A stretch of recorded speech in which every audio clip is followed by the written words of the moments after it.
Enough, Demon said, launching Syndra across the room with a burst of space magics. She broke her fall with a sloppy roll, scrambling to face her target. She stood up, hunched over as she conjured 2 knives out of nowhere. Demon stared at her, annoyed by the fact that his magics seemed to do nothing to discourage her. "What exactly is your problem, he asked. He quickly scanned the room, looking for the hidden door. "I'm not sure if anyone's told you this yet, but you're not in the maze anymore. This isn't some glorified tournament battle thing. People actually learn magics here." "Oh, I know," she said, shaking off the pain of his last attack. "It's a nice little setup you've got here. Very island retreat of you." She started to circle towards his left, which caused Demon to circle towards his.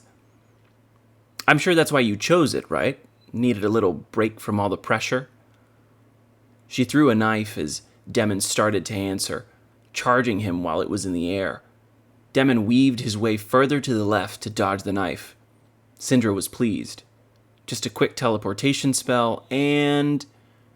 Demon held his breath and slammed his hands together, clasping them and creating a barrier that slowed all physical objects moving in the room.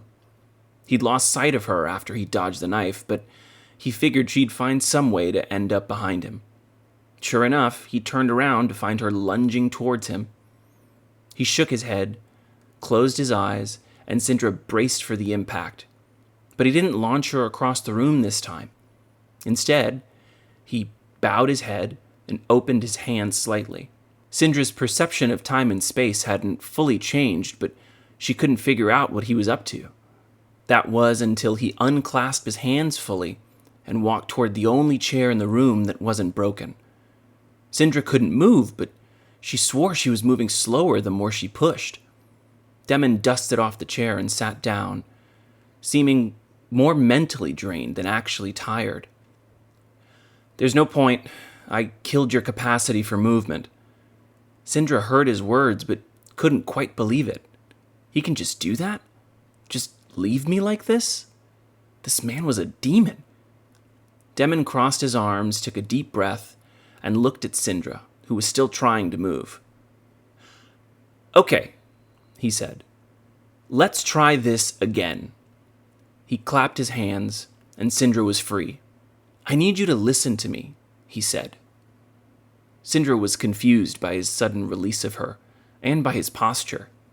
She was trying to kill him. Why was he so calm? "You are clearly very strong, and I don't say that lightly, but this place," he motioned around the room to the school outside, "is not somewhere you fight." She looked down at him sitting in his chair. "Of course you don't have to fight. Everyone already knows you're stronger than most of the magics users in the schools. But see, the rest of us don't have the luxury." "That's not what I'm talking about." "Okay, what are you talking about?" "I'm talking about the delicate balance of this place."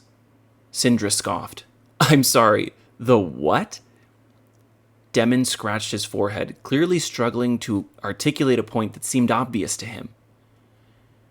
"Do you know why this school doesn't have entrance exams?" he said. "Because everyone here is just going through the motions?" "No," Demon said. "They don't have entrance exams because they don't want to know how strong we are. They don't want anyone to." "So what?" "Okay, why do you think that is?"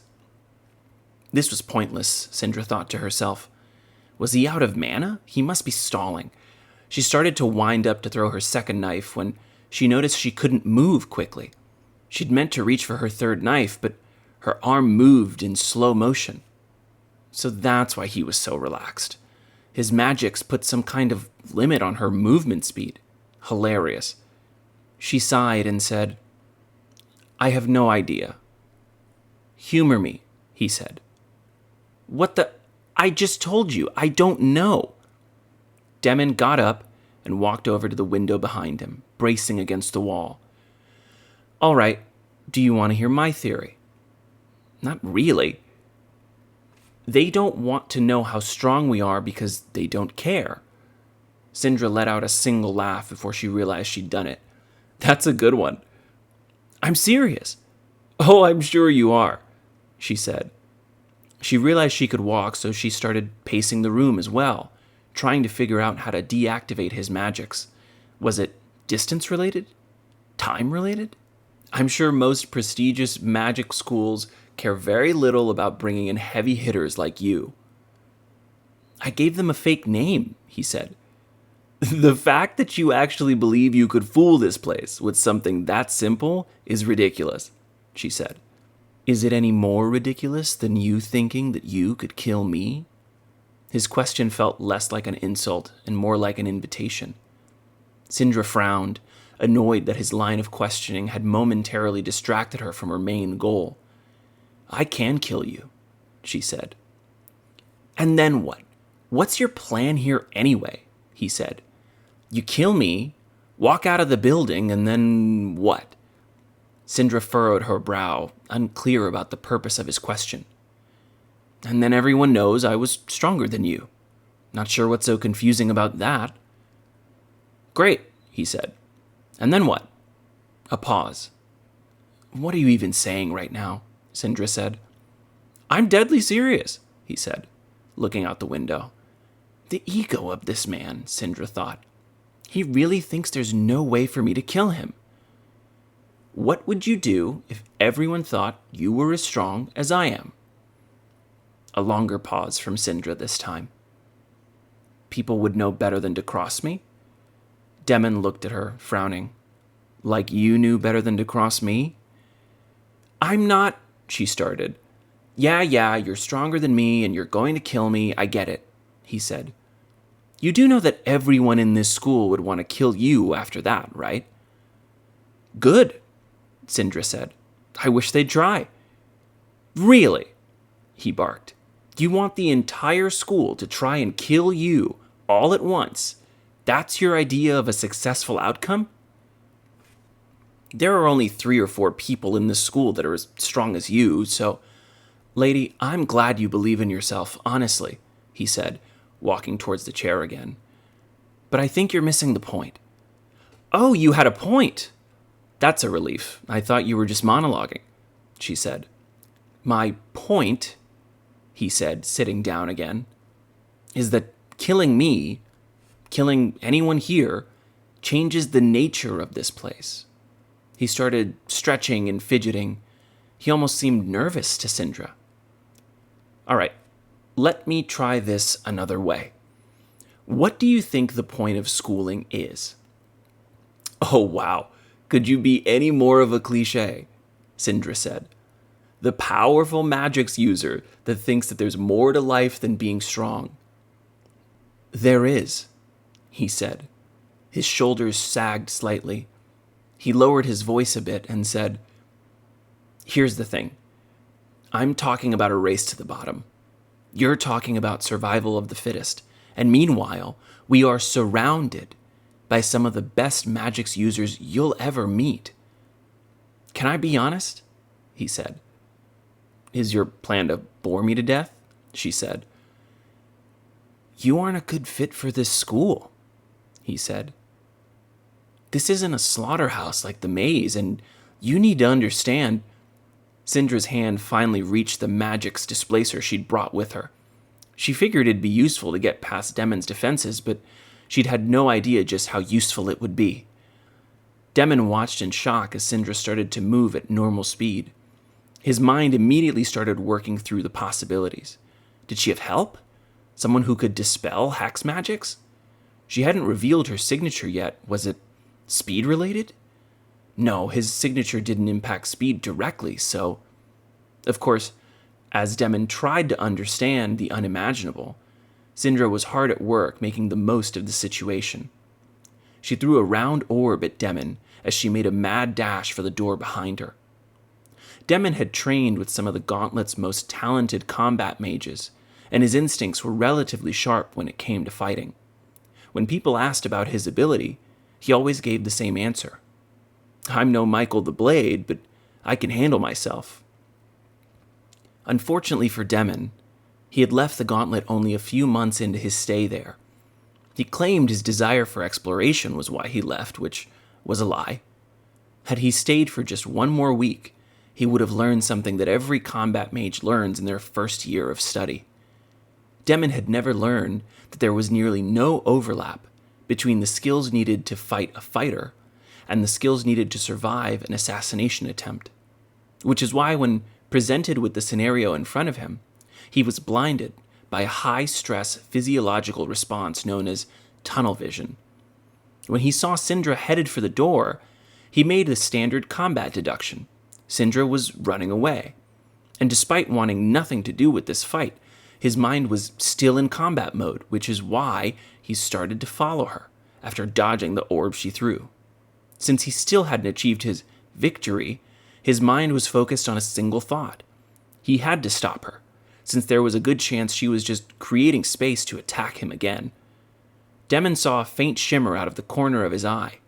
He realized what had happened in a split second and launched himself backwards to avoid the trap Syndra had set while he dodged the orb.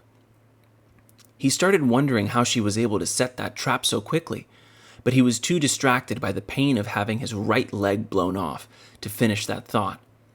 You see, Demon had made this mistake because while he was fighting to win, Syndra was fighting to take his life. And because she was willing to do anything, to anyone, for this victory, she had a significant advantage. She was willing to do things that the average fighter wouldn't do, use weapons that the average fighter wouldn't carry. It's the reason he hadn't looked back at the orb on the ground after it fell on the ground harmlessly. Because what kind of a magics user would carry an antique delayed release explosive? Syndra looked through the smoke and debris left from her improvised explosive to see Demon writhing on the floor in what could only be described as agony. She smiled, breathed a sigh of relief, and slowly walked towards her target. "You know what I can't get over?" she started. She had to admit her victory lap was a bit harder to enjoy with him screaming his head off, but she'd do her best. "The fact that you and all your little magics friends actually think that this place exists solely for you," the target screamed. "Let me tell you something, buddy. Schools are not a place where we all hold hands together and gather around the campfire and put our differences aside. You are in my way. It's as simple as that." The target wailed. "You get to go on and do whatever you want. You have all the power, all the magics that anyone could ever ask for. And you're seriously going to sit there and tell me to just take it easy? Beating people like you is the only way for someone like me to do anything here." Demon cried. "None of you even know what it's like. Do you even know what it's like for the rest of us? Most magics users are fighting for their lives out there, every day. And now I'm the bad guy for beating you at the game you people invented? I didn't ask for this." Demon wasn't feeling very talkative, which is why Syndra was surprised to hear someone say, "Sure you did." Syndra looked around, trying to find where the voice had come from. In a flash, she realized what must have happened, and threw another knife at Demon. The knife bounced off a green shell that had materialized around him. "No!" she yelled, rushing towards her target, but it was already too late. Once that barrier was around Demon, no amount of slashing or stabbing would be able to break through. "You chose to come here. This school doesn't invite anyone, which means you wanted to be here." Syndra could tell that the voice was coming from all directions, which meant it was just thought projection magics. And there were only 3 people with thought projection magics that strong in the school, and only one person with that skill and a signature healing magic spell. Demon's partner, Anka, walked through the door behind Syndra. She seemed more disgusted than angry, although whether Anka felt that way about Syndra, Demon, or herself was impossible to say. "And now you want to whine that it's not fair because, what, there are people stronger than you? Is this your first time out of the house or something?" Anka crossed her arms and stared at Sindra. That's not what... Please, do us both a favor. Don't talk to me. There is no part of me that's interested in your response. Can we go now? Sindra was confused by her last question until she heard a familiar voice say, Yes, you've made your point. Behind her. Demon walked towards the door, clearly saddened by what had taken place today. Sindra couldn't believe it. She knew that Anka's healing magics were strong, but he'd had his leg blown off, and he was completely fine now? How was that even possible? She turned to stop him, only to hear a unified, "Don't," from both of them. She had a feeling that if she moved, one, or both of them, would kill her instantly. She was frankly surprised they weren't trying to kill her now. Instead, she just stood there and watched her target get to the door. At the doorway, Demon turned around and looked at Sindra, struggling to find the right words. I'm sorry things turned out this way, Demon said. I know you hate us, but please know that I don't hate you. Demon, Anka said sharply, just out of view. Yeah, Demon responded, and walked out of sight. Sindra waited until she couldn't hear their footsteps anymore before she collapsed to the ground. She took 4 shallow breaths, increasing in depth and intensity. She slammed her hand into the floor once, which hurt. She took 4 deep breaths, looked around the room, got up from the ground, and walked towards the doorway.